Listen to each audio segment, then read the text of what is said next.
รูที่ครูสรุปไม่ก็คือเจ้าสาวเจ้าบ่าวในค่ำคืนนี้ก็อยู่เครื่องกลางของสองไฟส่วนกำเบื้องขั้วก็คือทางเจ้าโคตรลูกตาของไฟซ้ายและทางไฟซ้ายก็คือเจ้าโคตรลูกตาทางไฟยิงฉะนั้นเหียนซืนทางท่าน转多少？记得的话，让เอาท่านบุญมีเนาะเอาขึ้นมีคำเห็นกาวเปิดพิธีครูสมรสใหม่เข้าบุเขาในค่ำคืนนี้เนาะเหียนซืน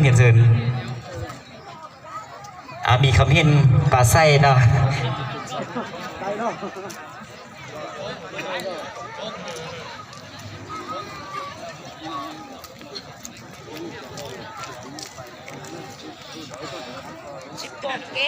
บอกเกจนตัวหรอแล้ววนดาบตัวนะจะมีที่ย่ออย่างเงี้ย